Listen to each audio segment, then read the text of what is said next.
In 2003, the US and a handful of allies invaded Iraq to get rid of Saddam Hussein on the premise that he had weapons of mass destruction. Well, that turned out not to be true.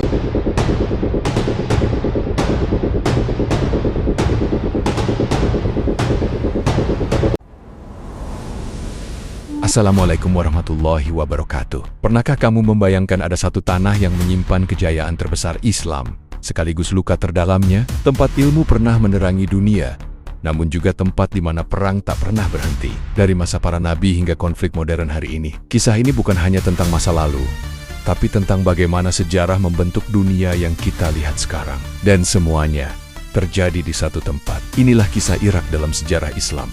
Dan semuanya akan kamu lihat dari awal sampai akhir.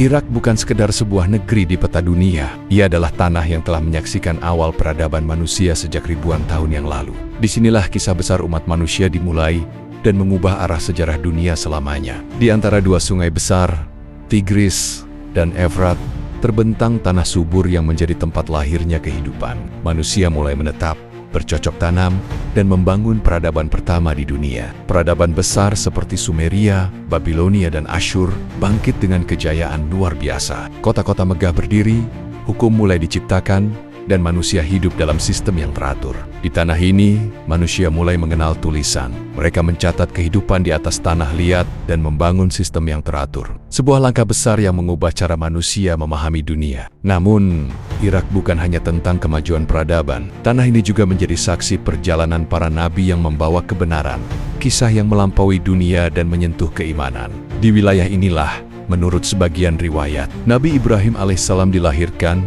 dan tumbuh di tengah masyarakat yang jauh dari kebenaran. Sejak saat itu, Irak bukan hanya dikenal sebagai tanah peradaban manusia, tetapi juga sebagai saksi keimanan yang luar biasa. Dan itu baru permulaan. Setelah wafatnya Rasulullah, Islam mulai meluas keluar Jazirah Arab. Di masa kepemimpinan Umar bin Khattab, pasukan Islam bergerak menuju wilayah Persia. Irak saat itu berada di bawah kekuasaan Kekaisaran Sasanid, sebuah kekuatan besar dunia. Pertempuran besar terjadi di Qadisiyah. Pasukan Islam dipimpin oleh Sa'ad bin Abi Waqqas menghadapi pasukan Persia yang jauh lebih kuat. Pertempuran berlangsung sengit, gajah perang digunakan, dan pasukan Muslim sempat tertekan. Namun, mereka tidak mundur. Dengan keimanan dan strategi, mereka berhasil membalikkan keadaan. Kemenangan pun diraih. Kekaisaran Persia mulai runtuh, dan Irak jatuh ke tangan kaum muslimin. Sejak saat itu, Irak berubah dari wilayah kekuasaan Persia menjadi bagian penting dalam dunia Islam. Setelah kemenangan besar di Qadisiyah, Irak tidak lagi menjadi wilayah pinggiran. Ia berubah menjadi pusat dunia Islam. Kota-kota mulai tumbuh. Kufah dan Basra menjadi pusat militer dan ilmu. Para sahabat Nabi menetap di sana, mengajarkan Al-Quran dan ilmu agama. Namun, perubahan terbesar terjadi ketika sebuah kota baru dibangun. Di masa kekhalifahan Abbasiyah, di bawah kepemimpinan Al-Mansur, lahirlah sebuah kota yang akan mengubah dunia, Baghdad. Kota ini dibangun dengan perencanaan yang luar biasa, menjadi pusat pemerintahan, perdagangan, dan ilmu pengetahuan. Para ilmuwan dari berbagai penjuru dunia datang, membawa ilmu dari Persia, Yunani, dan India. Di Baghdad, ilmu tidak hanya dipelajari, tetapi dikembangkan. Matematika berkembang, kedokteran maju pesat, dan astronomi mencapai puncaknya. Perpustakaan besar didirikan, buku-buku diterjemahkan, dan pengetahuan disebarkan ke seluruh dunia. Baghdad menjadi cahaya peradaban. Namun, seperti semua kejayaan dalam sejarah, ada masa ketika cahaya itu mulai meredup. Di tanah Irak yang sebelumnya menjadi pusat kejayaan, muncul ujian yang sangat berat, bukan dari luar, tetapi dari dalam. Setelah wafatnya khalifah sebelumnya, umat Islam menghadapi perpecahan. Ali bin Abi Thalib diangkat sebagai khalifah, namun tidak semua pihak menerima keadaan itu. Ketegangan meningkat, dan akhirnya pecah menjadi peperangan. Perang Jamal, di sana, Ali harus berhadapan dengan pasukan yang dipimpin oleh Aisyah binti Abu Bakar. Peristiwa ini mengguncang dunia Islam, karena untuk pertama kalinya, sesama kaum muslimin saling berhadapan di medan perang. Pertempuran terjadi dengan penuh emosi dan meninggalkan luka yang dalam. Namun, konflik tidak berhenti.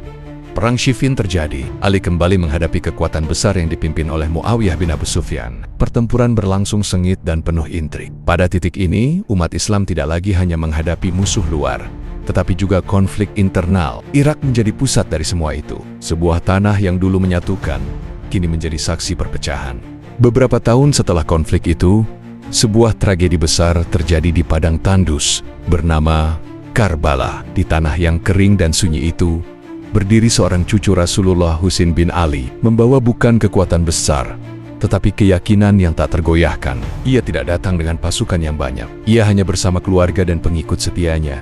Orang-orang yang memilih tetap bersamanya dalam keadaan apapun. Namun di hadapan mereka berdiri pasukan yang jauh lebih besar, jumlah yang tak sebanding, kekuatan yang begitu menekan. Husain dan rombongannya dikepung, akses air diputus, dan di tengah panas gurun yang membakar, mereka menghadapi kehausan yang menyiksa. Namun semua itu tidak membuatnya mundur, tidak menggoyahkan pendiriannya. Husain tetap teguh, tetap memilih kebenaran, meski ia tahu apa yang akan dihadapi. Hingga akhirnya, bentrokan itu tak terelakkan. Satu persatu pengikutnya gugur, satu persatu mereka jatuh, hingga akhirnya Husain sendiri syahid di Karbala. Peristiwa itu mengguncang dunia Islam, bukan hanya karena peperangan, tetapi karena siapa yang gugur, cucu Rasulullah. Dan sejak saat itu, Karbala bukan lagi sekadar tempat, tetapi menjadi simbol pengorbanan dan luka yang tak pernah benar-benar sembuh. Berabad-abad setelah kejayaan Baghdad, datang sebuah kekuatan dari timur. Pasukan Mongol dipimpin oleh Hulagu Khan. Mereka bergerak dengan kekuatan besar,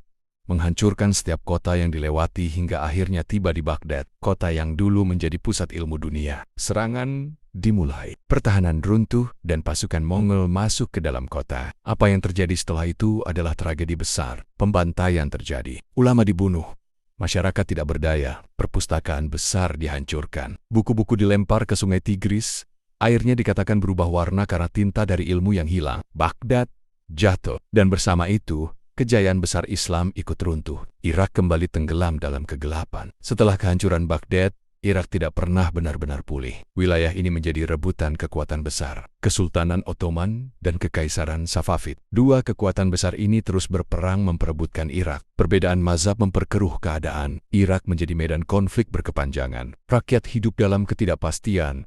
Tanah ini terus berubah tangan dan tidak pernah benar-benar damai. Memasuki era modern, Irak kembali berada dalam pusaran konflik. Setelah runtuhnya Ottoman, Irak berada di bawah pengaruh Barat. Hingga akhirnya muncul seorang pemimpin kuat, Saddam Hussein. Di bawah kepemimpinannya, Irak menjadi negara yang kuat, namun juga penuh tekanan. Perang besar pun terjadi. Irak melawan Iran. Perang berlangsung selama bertahun-tahun, menghabiskan banyak nyawa dan menghancurkan ekonomi. Namun konflik belum berakhir. Irak kembali terlibat dalam krisis besar dunia. Tahun 2003, dunia menyaksikan Irak kembali dilanda perang besar. Amerika Serikat di bawah George V. Bush melakukan invasi. Serangan besar dimulai.